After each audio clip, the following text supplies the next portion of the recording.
I have a business idea. Oh, Ooh. We should have like a room at the yeah. hospital, Hmm. a diagnostic room, and it's just Yes. a dog in it. Yeah. Dr. Woof, Dr. Sniffs. Dr. Sniffs. So we're gonna see today. We're gonna do some tests to see if you have cancer. We're gonna go We're into gonna, this room. yeah. We're gonna send you to the dog scan. Don't you mean cat scan? Nope. Dog scan.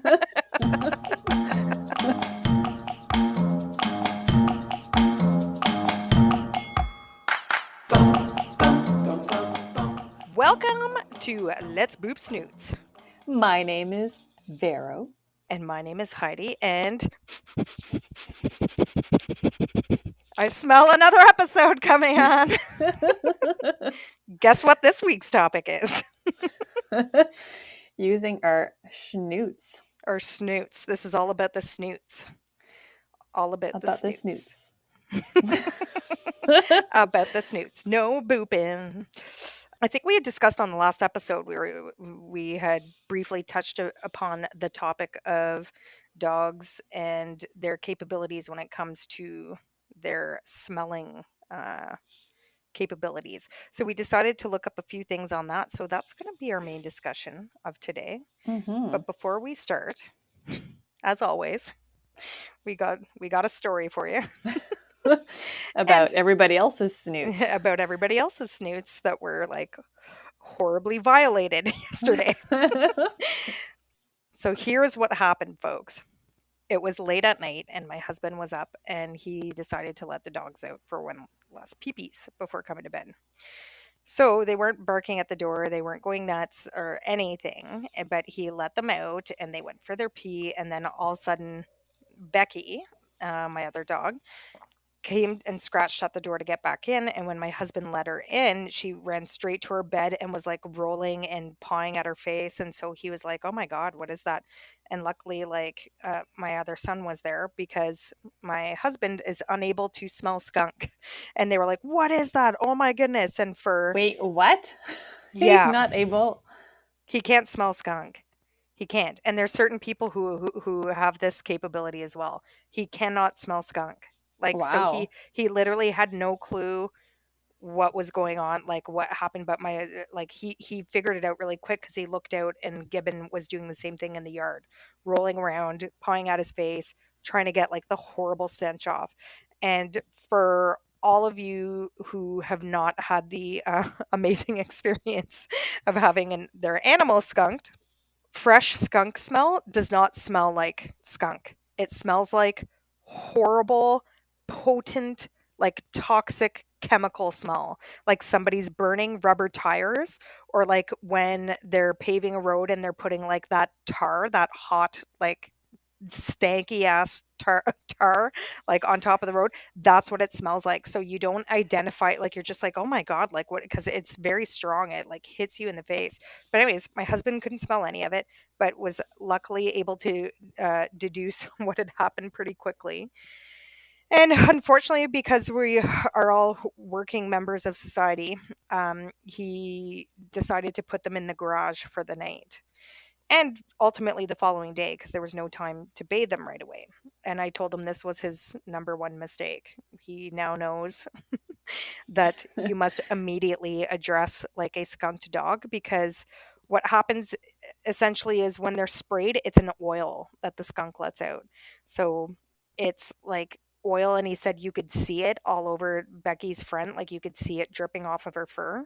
And they transfer that oil onto anything that touches it, right? So like even if you grab them, now the oil's on your hands. If they go and lay on the couch or on her dog bed, which is now in the garbage, um it transfers onto that, and now like whatever they touch now, it's sort of like COVID, right? Like everything's contaminated. It's all contaminated. Anyways, so he took their dog beds, put them in the garage, and left them in the garage overnight. So then the unfortunate, it's like a series of unfortunate events here. The following morning, I felt horrible, but I couldn't, like, I had too many important things going on at work. I could not miss work. So I had to leave, and they could hear me, so they were scratching at the door to get in. But I left for work. I was going to ask to get off early so that I could come home and address like the skunked dogs in the garage. Anyways, and but when every so I'm the first one out of the house. My husband had to leave early to because he was driving someone to work with him that day. My son was the last one out of the house, and when he left, he didn't close the door from the garage to the house all the way. So the skunked beasts Had a were I party. were inside the house, laying on all their usual places, like the couches and the beds and under like the computer desk and who knows where else, like the chairs in the front, like everywhere. So like it like the whole house just like absolutely reeked um when I got home. And I was of course infuriated at the whole entire situation. So number one, when your animal gets skunked, deal with it right away. Don't wait. Don't leave it on them. It just seeps in even more. They're going to smell for way longer. You need to address the oil situation. So get the oil off them right away. And the best way to do that, and this is super easy because it's like very over the counter, easy, cheap household products, is you need baking soda, you need dish soap, and you need peroxide. And some people will argue that the peroxide doesn't need to be a part of it. To me, it just helps. So do not wet your dogs. So don't put water on them because when you put water on oil, it just spreads the oil like all the faster. And so start by literally just like shaking baking soda all of them. So I took Gibbon down to the shower, who's a dark gray Weimaraner, and I turned him into a ghost dog for Halloween. The white powder all over him, cover them in baking soda, then just squirt dish soap all over on top of it and try to make like a paste and like really work it into their fur like really well. And then if you need a little bit of extra liquid to help like lather it or have it become like more of a liquidy substance that's like really getting into the fur, just pour a little bit of a peroxide over it too and just rub it in wherever you can. Obviously try to avoid the eyes, especially with stuff like with peroxide and stuff like that, like the baking so like none of that stuff is extremely harmful, so you don't have to worry as much as like when using other chemicals. But anyways, so try to, and unfortunately that's usually where they get it, right? Because they're going to grab the animal with their teeth, and so their face is always like reek like skunk. So try to get as close to like all around the face parts as you can down the neck and the front. And sometimes it's hard. So another thing I do is like I would dump like a handful of baking soda into my hand, squirt a whole bunch of like dish soap into it, and then like turn it into a paste like in my hand, and then spread that over the front of his chest and under his chin and all those like harder to reach places. So you do that, lather it in really good, get it all over as well as you can, and then leave it there for a few minutes if you can, and then obviously just rinse it all off, and then I use like some of the regular shampoo, and then do that again. And if you still find that there's like you're never going to get rid of all of the smell, it's just not going to happen. So but the like I mentioned, the goal is to get rid of the oil because that's what's going to make everything else that they touch smell like skunk de pu. So Pepe I la do that. pew. Pepe le pu. And um, so yeah, go from there. So my house was a total disaster skunk area. So I applied the same sort of logic because there's all sorts of different products out there that you can use when it comes to dogs being skunked. I've tried like a bunch of different ones. Tomato juice, total wives' tale. Don't even bother with the tomato juice. Like I mentioned, use this mixture that I had just mentioned to you. Um, don't even bother. It's just messy and it just makes them smell like tomato skunk. And Mm. tomato juice isn't going to do anything about like the oil that's actually on them. Um, so the rest of my house was in the same thing. So I was walking around like literally like a sniffer dog myself, trying to figure out where they were laying down, like where did the skunk oil like transfer to. So like the couch was one place, my son's bed was another. Luckily, I had like a huge Costco box of like OxyClean powder, so like I just threw it into the laundry on like the heavy dutyest like pre-soaking hot watery cycle that I had, and put 2 scoops of like the OxyClean in it, and that did really well with like the cleaning of like the linens and stuff. Luckily, I had mattress protectors, and I would recommend mattress protectors to any dog owner or any child owner for that matter. Children and dogs, they're messy species. So that saved a lot of our furniture as well. I took the baking soda, I put it over the couches, so again, in hopes to absorb any oil that was transferred onto it, left it there for a while, vacuumed it off, and then my husband went out to Canadian Tire and was pointed in the direction of PetSmart to buy this product called Scouts Honor. So, Scouts Honor, I've heard of them before. They have like a whole line of cleaning products, but their skunk stuff I have to say is amazing. So again, for like I could very distinctly smell the skunk like on my couch. Put the baking soda on, left it for like a good 20 minutes, half an hour, vacuumed it all off, and then I put this Scouts Honor stuff in a spray bottle and just lightly sprayed the whole furniture and opened up all the windows to let it dry. And I cannot smell skunk on my furniture anymore. Wow. And then like my husband had bought two like huge bottles of this stuff, so the garage obviously really smelled like skunk. And there's nothing in the garage for it to really stick to, right? Like it's a concrete floor. We threw out the dog beds that they were laying on out there, but I mean like it was potent, so like of course the whole garage reeked like it. So I just took this spray bottle and sprayed the garage over twice, and it has like phenomenally like decreased the smell of skunk like big Ooh. time. So highly recommend Scouts Honor skunk removal stuff. But again, uh, depending, like if it's just a smell in your house, like same thing. I sprayed it along the floors too, and any of the high touch surfaces because I know like my husband can't smell skunk, and like I'm sure he was manhandling the dogs into the garage and stuff like that, and then God knows what he touched with his hands. So I just took the Scouts Honor on a paper towel and wiped down like all the handles and doorknobs and railings in her like it was like pretty much a spring clean except it was like de-skunk mode.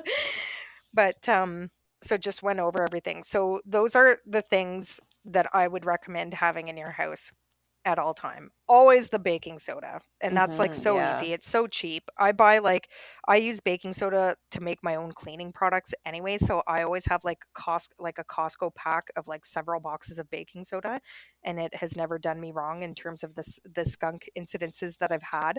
And peroxide, always have a bottle of peroxide. It's good for like even like first aid sometimes, like you're not necessarily supposed to pour it over wounds. I don't think it's super like recommended because it can sometimes kill healthy tissue too, but I mean, like, I still use it if something is really like nastily infected, and you can use it Yeah. on dogs too if they have like an infected bobo.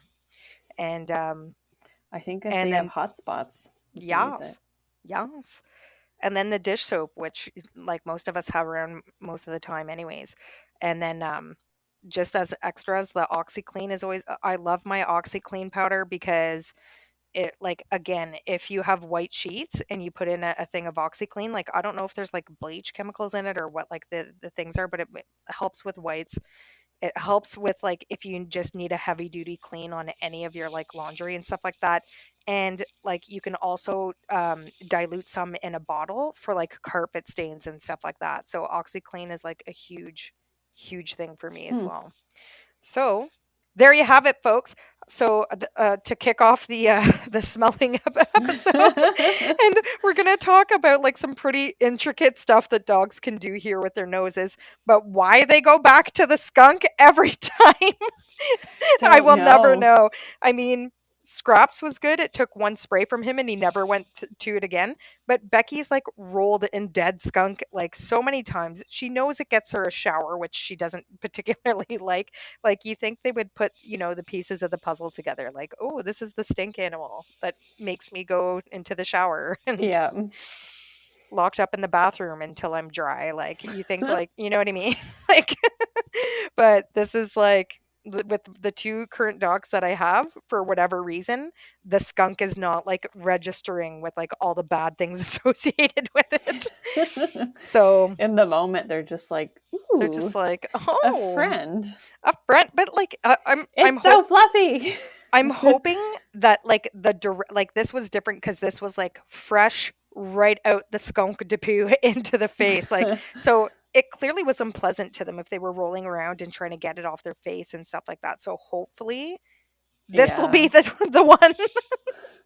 Hopefully, this will I be the hope one. so. Oh God, I hope so too. And Oh, I hope that never happens. I yeah. always look outside Oh, when I bring and Ralph out if there's a skunk nearby because I'm just like, I just don't want to deal with oh that. no, it's miserable and it really is like awful. Like so like we just had to like I just came home, I stripped down into my underwear and it was like bring me the beasts into the shower and you just start like bathing but like oh my goodness like my husband threw out his jeans that he was wearing when he was trying to get them into the garage and pulling them away because it went underneath our deck and so Becky was on one side and Gibbon was on the other so then like I had to send my husband to see if there was a dead body like the next day, which there wasn't. So, which kind of makes me mad because it's like he got away, like after all so, that. so does he smell something else, or he doesn't smell anything at all? He doesn't smell anything at all. Okay. So he like even like because I was testing it because I could very like you could smell skunk on this one part of the couch where clearly the dog was lying and I was like so smell here and he's like yeah nothing. Wow. And like there was a stuffed animal on my son's bed where the dog also laid there and the stuffed animal was covered like you could I'm like smell that and he's like yeah like even in the car you know when you drive past where somebody's clearly run over a skunk and you get the Yeah. really strong wave of skunk and everybody in the car is like ah no Matt can't smell. That is so weird. I didn't know that. Yeah, crazy, eh? Yeah. Anyways, at least my house is clean. But Yeah. I'm wondering now, like, have I adjusted to the smell, or like, do people coming in are they like, oh my, God, reeks like skunk? Maybe I'm saying that this product works, but really I've just They're like gonna call you adjusted the to the smell. skunk family. Oh, that's the other thing. Like the whole house reeked, right? So I had to go to work and I was working with like two pregnant colleagues. And I was like, I'm so sorry if I stink. And they're like, oh, we can't really smell anything. And then one of them was like, oh, no, there it is. And I was like, I am so sorry. I'm so sorry. They're like, it's fine. It's fine. Like it wasn't as strong as like the dogs who just got it fresh, you know, but oh my God. Terrible. Terrible. Awful. Awful. Oh my Anyways, God. now on to the dog side of things. Are you okay if I go ahead with this article that I found? Yeah. All right. So I found this article from a website called Understanding Animal Research, and it is an article that's called The Science of Sniffs Hmm. Disease Smelling Dogs that was written in June of 2020. So it says here that dogs have been trained to detect a dozen human diseases and most recently COVID-19. Dogs are obviously very well known for their sense of smell, but listen to these stats, y'all. With about 220 million scent receptors, humans only Ooh. have 5 million. Dogs have the smell receptors, like theirs are 10,000 times more accurate than humans. And it means that they're able to detect substances at concentrations of 1 part to 1 trillion. So to give you an idea of Wow. what that looks like, it's a single drop of liquid in 20 Olympic-sized swimming pools. Oh my God. Isn't that crazy? That is crazy. I find that like Aw. so crazy. And like I watched this series on Netflix recently and it's like I forget what the title of it is, but it's basically the science of the human body and each episode is on a different one of our human systems. And it talked about like I remember watching one on like the circulatory system and like the nervous system and stuff like that. So it was showing this research that was going on with people who have lost a limb. So let's say you lost your limb to in a like chainsaw accident or something like that. So they're building these robotic arms but aren't just used as like an artificial limb. It's there's a magnet that attaches to the nerves that are normally like responsible for making that arm function so that now with their robotic arm they can feel things like they used to with their Wow. own limb. And when they talked about it, they were saying it's almost like muscle memory. Nerves are sort of the same way. So at first when they were doing this study with this dude, he couldn't tell, like they would give him a brick and they would give him a sponge and they would ask like what is it that you're holding? And cuz you can't tell with the robot arm in the beginning whether it's a brick or a sponge, right? Like Mm-hmm. he couldn't sense it. But they kept doing it, and it just took time to refire those same nerves again. And then he was able to tell, like 100% accuracy, whether Wow. it was so. So the reason why I gave this explanation is because in the next part of the article, it talks about how dogs inhale up to 300 times per minute in short breaths, meaning that their olfactory cells are constantly supplied with new odor particles. And so when that's happening at the rate that it is, like that's why it's being used so much more than ours, right? Like maybe if like you walked around all day literally going like maybe it would make you smell better. Maybe maybe we would be able to smell disease. But I don't know. It's like, oh But God, I've got this now. oh, shouldn't have had that cake. I got the diabetes. But no, so I'm guessing that could be part of the science like behind it, but still pretty cool. Anyways, and that their sense of smell is just so subtle, like like as it's just pointed out by those like stats that I've given you, that they can notice the slightest change in human scent caused by disease. So it's the tiniest shifts in hormones or like organic compounds released by disease can be picked out by dogs. This is all me like quoting most of this article. So they can help with diagnosis and they can help in all sorts of different medical situations. So one of the diseases that they touch upon briefly here is cancer. Excuse me. And they can be trained to sniff out a variety of types: skin cancer, breast cancer, bladder cancer, using samples from known cancer patients and people without cancer. So it says that in a 2006 study, 5 dogs were trained to detect cancer based on breath samples. And once trained, the dogs were able to detect breast cancer with an 88% accuracy. And then this is the one, and I was like, oh my God, but then it kind of makes sense when you think about it. And lung cancer with 99% accuracy. Yeah. But that makes sense because lung cancer, Ooh. like you're breathing, so it's like the breath, Yeah. right? And they could do this across all 4 stages of the disease. That's pretty amazing too. Wow. And they could pick out blood samples from people with cancer with 97% accuracy. That's See, I wonder crazy. I wonder if it depends like on what type of sample that they're offering them to, right? Like and when you read through it when it talks about some of the other diseases too, like same thing like the lower percent is when you're getting it from a sample that doesn't necessarily make sense to the disease. So for instance, like the lung cancer, obviously that makes sense because if they can smell it on your breath, like because it's coming directly out to your lungs, you know what I mean? Yeah.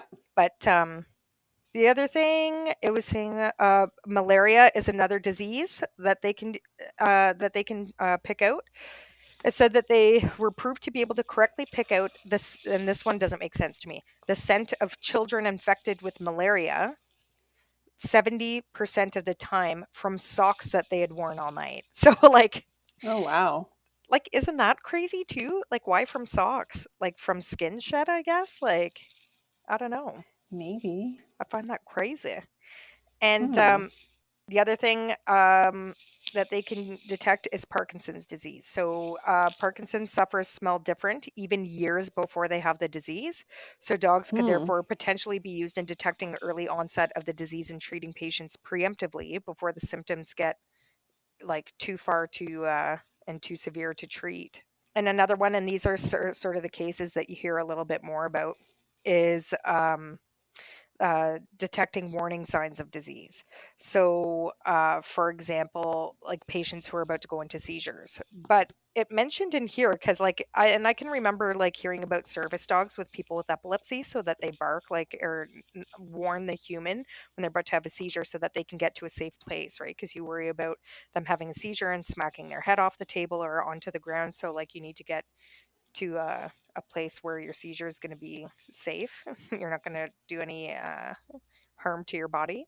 Mm-hmm. But it said that it's not as accurate with seizures. So it was saying the capacity of dogs to preempt seizure is a bit more controversial, and that they weren't sure whether it was that they were discriminating against a general epileptic seizure odor, but they also reported that they were just like warning their masters because of psychological like changes rather than like the epileptic odor that was coming. So that was Yeah. like a little less clear, like on according to that study. So I've looked at a few websites, Hmm. and they have seizure alert dogs and then seizure response dogs. Ah, So okay. seizure response dogs, they perform a bunch like various behaviors in response to a seizure. Hmm. So depending, like they can start barking to alert a family member that the individual is having a seizure. They can pull like wheelchair or something out of the way, turn on the lights, turn off the lights, push an alarm. But seizure alert dogs, it's something that the dog has naturally. So it's an innate ability to detect a seizure. Hmm. So you can't train a dog. It's just something that the dog has. Crazy. And you can How can you reinforce. tell if the dog has it or not? Well, I think it's just like a coincidence, right? Yeah. Either you have a seizure and your dog starts barking or whatever, paces like right before you have it, Yeah. or even like an hour before you have it. Yeah. And then you train that dog with like positive reinforcement. To If he notify. sees Yeah. if he sees that behavior again, okay, so maybe this means that I'm going to have a seizure again. Hmm. Yeah, so it apparently you cannot train a dog to alert, but Hmm. you can train a response dog. Yes. Yeah. That makes sense. Um, what was the other one? Oh yeah, and then it of course talked about diabetics as well. So it said dogs are helping with diabetics, and when a diabetic's sugar level is dropping or spiking, the dogs can detect isoprene, which is like a chemical found in human breath that rises significantly during like an episode of low blood sugar. So like I can remember learning about diabetes, and when somebody has a blood sugar that's dropping way too low, they almost come across like they're drunk and their breath smells like very, very sweet. So if that's detectable to humans, like usually it's like when like their sugar's way low and they're like in big time like trouble.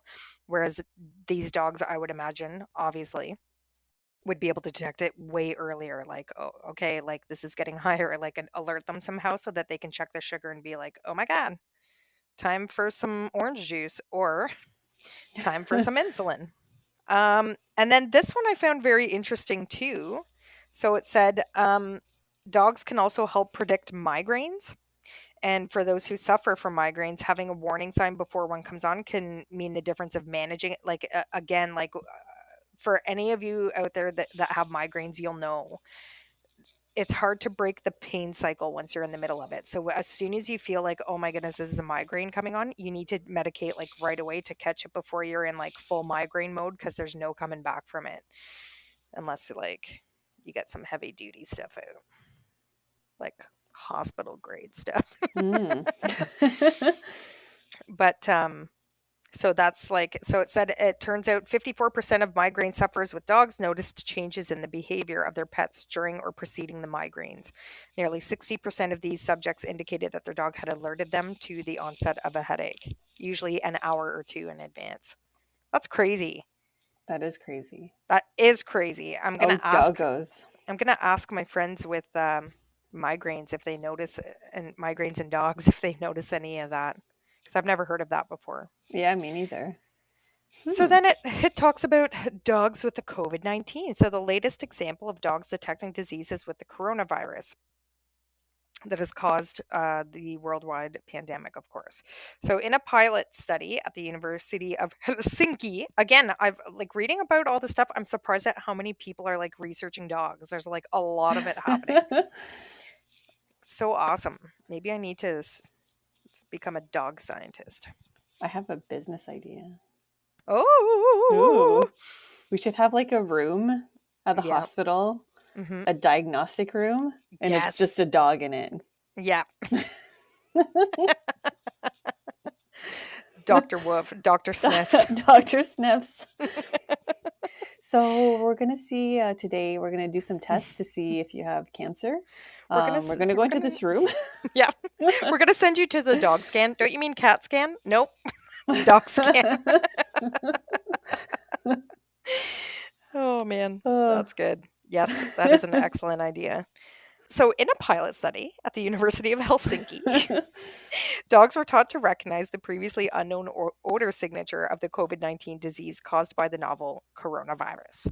And in only a few weeks, the dogs were able to accurately distinguish urine samples from COVID-19 patients from urine samples of healthy individuals, almost as reliable as a standard PCR test. That's crazy. oh, Those are like the rapid tests, correct? yeah. Yeah, for all of y'all non scientific folk. So, and other countries have started to look into the same thing as well. Obviously, it would be really handy having some like COVID-19 sniffers out there helping us with this dreadful pandemic. Yep. And that's pretty much the gist of the article there. Dogs are amazing. Dogs are amazing. Yeah. So I was looking into seizure detection Hmm. dogs. So I kind of talked about it a little bit already. And that was pretty much it. So there's the response dogs and the alert dogs. Hmm. And you can't really train an alert dog. I Yeah. was kind of disappointed. I was like, oh, okay. And I found a few websites that said that. So I was like, it must be true. So they're just born. They're just born with it. Maybe he's born with it. Maybe it's Maybelline. And then they have the response dog. So they train to do various behaviors, different tasks. So they have to have the right temperament, right size, depending on the tasks that they need to do. Hmm. You can't really have like a little dog, A chihuahua a trying to little get you to a safe chihuahua, place. or trying to like turn off the lights. And then there's the diabetic alert dogs. So they will alert you either if your blood sugar is high or if your blood sugar is low. You can train them to get your test kit or meds. They can act as physical support. So if they need, like if the individual needs to stand up from a seating position, they can carry objects and open or close drawers, cabinets, or doors. So what they do, they take a sample of the saliva at a certain like blood sugar level, Hmm. and they use that for scent training. Oh, okay. Yeah. Yes, Um, doggos. and that, I mean, that's pretty much it. So they use, I just saw like, I tried to look at YouTube videos on how they would do the scent training, and I didn't find much. But the initial training would be putting the saliva sample into a bowl, and then they have like a Yep. colander, Yep. colander on top of it, and then the puppy would smell it, and when they put their head in the colander, colander, I never know. I I never. need I need to go back over all of our episodes and get a reel of you like trying to pronounce words because you do it like the same way every time. It's so cute. You like try one and then you're like with a very questionable like intonation in your voice. And then you try it a different way. The question mark? You're like, I'm I don't know which one it looking for is. approval from the audience. I try to support you in your pronunciation of words, but yeah, colander is fine. Colander. I think I so I think I know how to pronounce it, and then Yes. I kind of made fun of the word, pronouncing it differently. Yes. And then at some point I didn't know which one was the right way. And now I'm just like, and now if you ask me right now, I still don't, like, you just told me which one was the right way. But when you go to use it in a sentence, your brain's going to be like, is that the way or was it the other one? What did she Colander. say again? There Colander? you go. Colander. Oh my god. I love it. I love it. Okay. They put that thing in the bowl, and Yep. then the dog would put their head in it, Hmm. and you would give the puppy a treat. Oh, nice. Yeah. And that's how they would do the scent training. I think I understand how saint training works. They don't need saint training. They're all saints, these dogs that we No. talk about every week. Yeah. Um, Again, it's all like positive reinforcement, right? Like we saw it on the show Mm-hmm. that was on Amazon Prime there, the like Amazing Race show with the dogs. Like a part of their preparation for the show was the scent training aspect to things. So like you get a good idea of how it's done, and it's like it's just like any trick that you're teaching them. Like you get them to do one thing once and you reinforce it, and now you start introducing challenges to it, bringing along their skill, which is amazing. But I just find uh, I know it's no secret that we find dogs so amazing, but like even I think I mentioned this a couple of weeks ago. So my dogs have been up to all kinds of no good. This has been like the most um, active like couple of months with them ever. But like Gibbon was killing tons of bunnies the other month, He last was month or whatever. killing Killing bunnies, yes. He killed baby. Gibbon. Yes, Gibbon killed six. Our kill count was up to six. No And way. but anyway, so like if you ever see your dog smelling in a place, like I tend to like there's been the odd time where I pay attention to it. So here's a perfect example. So there was every morning I wake up, I get dressed, I go downstairs, and I'm the earliest one out of the house. So I don't feed them. The other boys do because they have more time before they leave. But anyways, but I get up, I let them out for a pee, and then they come back in and wait for the other guys in the house to wake up. So during Gibbon's killing streak, there was this one morning where I got up, I let him outside, and I noticed he was sniffing at the side of our house that like nobody goes on. Like the entrance to our backyard is not on that side. It's literally just like the in between part in between houses. And so he was sniffing at the fence on that side. And then our dining room is on that same side of the house, and there's a window there. So when I let him in, on most days, he just runs back upstairs into bed until the boys get up, and then he gets his breakfast. But he went into the dining room and he was sniffing at the window. So, like, again, going to like sniffing in the same area. So I was like, what the heck is he doing? So I go over to the window. Now I'm sniffing too. So I'm like, so, Gibbs and I both nose to the window, sniffing away. And I looked out and I couldn't really see anything. But I did smell something like slightly funky. So, like later on when I got home, I said to my husband, I said, Gibbon was sniffing like at that side of the house. And anyway, so we went over and lo and behold, there was another bunny carcass. So I'm thinking Gibbs like either caught the tail end of him and he made it under the fence, but then promptly died. Oh. Or maybe not so promptly. Poor little thing. But anyways, um, the matter of fact, it was like out of behavior, like, and they're always sniffing around like all the time. But like you hear these, and of course there are these glorified stories in the news. But there was one where like beagle owner was walking him and he was really pulling sniffing in this one area, and so he decided to follow the dog, and this elderly man had fallen in his backyard, and so they called the 911, and the elderly man was, so the beagle like had saved the day, and there was a big Yeah. newspaper article about it. So, but sometimes like when they're really persistent on something or really sniffing something like really hard, like either I say like let them because they're Like certain entertain them. Like entertain them the odd time.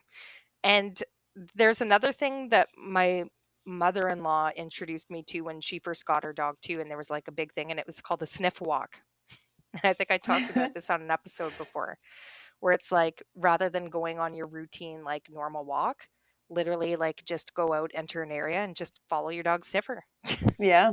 Let him sniff and go, and just go wherever the dog takes you. Hmm. You'll probably find some yucky things like bunny carcasses and Or a skunk. skunk or a skunk Well, or an elderly man laying out in his backyard. help. Help! Help! Help. Well, speaking of snoot receptors, I got some chairs that I had ordered Oh yes. like months ago. I Hmm. finally got them, Hmm. and I had to scotch guard them. Yes. So I did that. Hmm. And now they're in the living room. And while we were doing all that, Ralph was in his crate just to make sure he didn't jump on anything or just so that he's not in the way. Put the chairs in the living room, let him out. He had one quick sniff and that was it. I was like, okay. Didn't But then like I the was Scotch guard? wondering, well, I'm wondering if it was a Scotch guard that he could smell and he was just like, ugh. Yeah. So, Yeah. yay. Yay! Yay. No chairs for Ralpho. Oh my Yeah. goodness. I wish. He doesn't even like really sniff them now. He's just like, whatever. Oh, They're well, just that's there good. now. Yeah. Well, that's good to know because I got my new dining room chairs and also Scotch guarded the crap out of them. So hopefully these dogs will stay away. And I have noticed they haven't really gone around them or sniffed much at them. That's But good. But I was telling Vero this too when I was speaking on the phone with her the other night.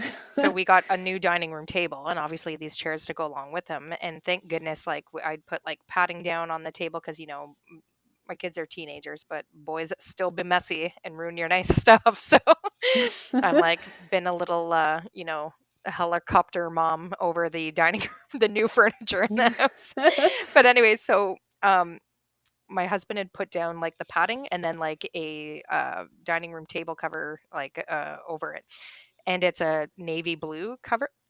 And so I came home and we were going to sit down at the dining room table, and there was a very clearly dog prints on the dining room table cover.